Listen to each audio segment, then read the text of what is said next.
Bonjour à tous, alors quand vous voulez fixer des charges très lourdes dans des parpaings creux, dans de la brique pleine, etc., vous pouvez utiliser donc le scellement chimique. Alors pour pouvoir fixer des charges vraiment très lourdes, il va vous falloir un pistolet, des tamis, de la tige filetée.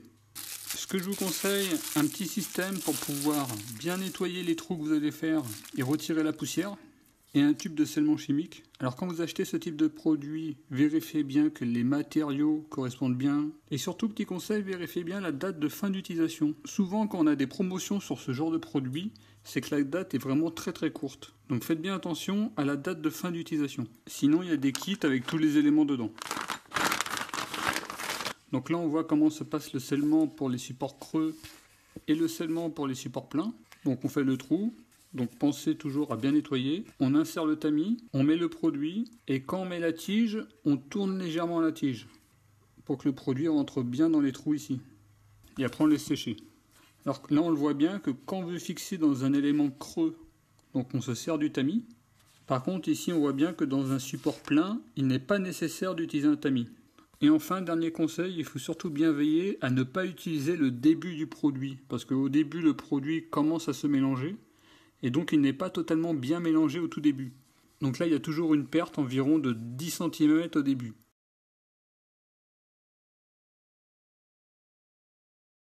Alors déjà il faudra bien faire attention à la longueur de votre tamis par rapport au parpaing. Donc généralement on trouve deux types de parpaings, ceux de 15 cm et ceux de 20 cm. Donc généralement les parpaings de 15 cm ils ont toujours une zone centrale. Donc là on voit que le tamis de 9 cm va se prendre dans les deux zones. Le tamis de 13 cm va se prendre dans les deux zones. Donc dans un parpaing de 15 cm, on peut prendre les deux tailles. Par contre dans un parpaing de 20 cm, là on voit tout de suite que le tamis de 9 cm ne viendra pas se prendre dans la zone centrale. Alors que le tamis de 13 cm le fera. Donc là on aura clairement une résistance bien meilleure avec ce tamis là qu'avec ce tamis là. Donc là dans un parpaing de 20 cm, on privilégiera plutôt un tamis de 13 cm. Donc là c'est un forêt de 12 mm pour le petit tamis. Largeur, elle fait la largeur du tamis. Donc diamètre 12 mm. Là pour le grand tamis c'est pareil, on prend une largeur correspondant à la largeur du tamis. Donc là c'est diamètre 16 mm.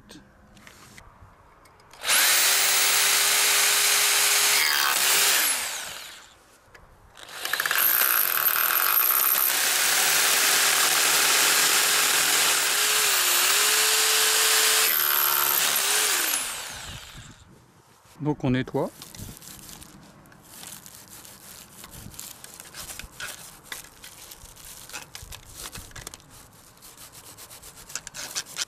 Donc on insère le tamis.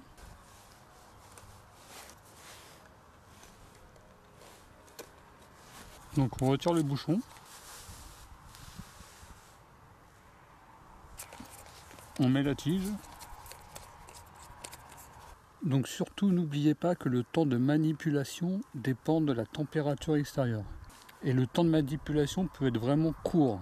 Donc préparez bien à l'avance tous vos trous, faites bien tous les trous, dépoussiérez bien et appliquez l'ensemble une fois que tout a été bien préparé.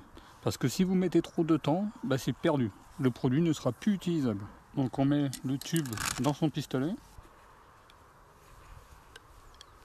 Donc le début du produit on va le jeter. Donc on met le produit généreusement.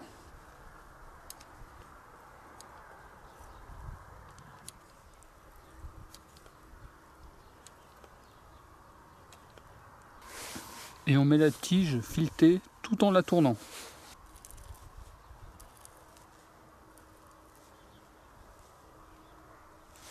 Donc là j'ai mis la tige filetée avec l'écrou, il faut la mettre sans l'écrou bien entendu.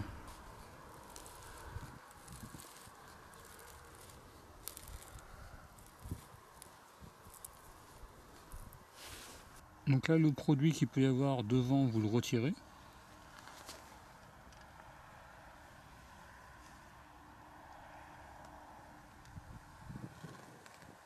Donc là maintenant il faut attendre le temps de prise. Donc le temps de prise dépend directement de la température qu'il fait. Donc là on voit que ça va de 24 heures à 45 minutes. Donc on se retrouve demain. Donc là on voit dans la vue arrière que quand on perce un parpaing, donc là on voit que la zone arrière elle éclate.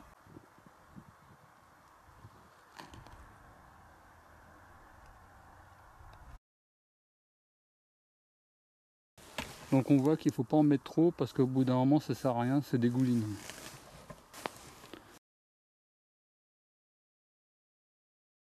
Donc ça c'est le produit que j'ai utilisé hier.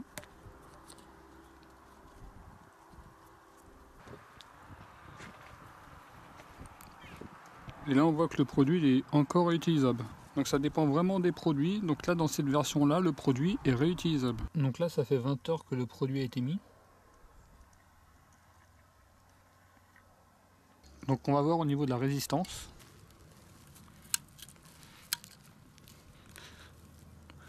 Donc là on voit que le petit, il peut avoir tendance à bouger. Et donc si on met un poids vraiment très lourd,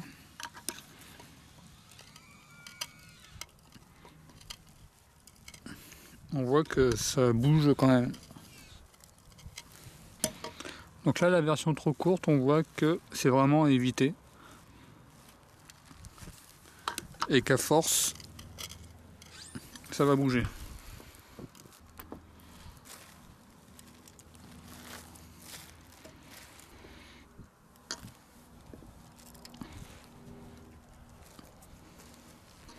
Donc là c'est beaucoup plus solide. Donc là on voit vraiment l'importance de prendre un tamis suffisamment long et donc qui va se bloquer dans la zone centrale du parpaing aussi. Donc là on voit il n'y a vraiment pas photo en termes de résistance.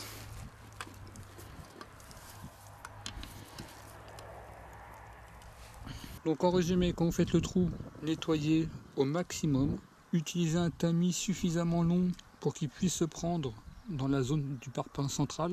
Donc généralement un tamis de 13 cm fera l'affaire dans les parpaings de 15 et de 20.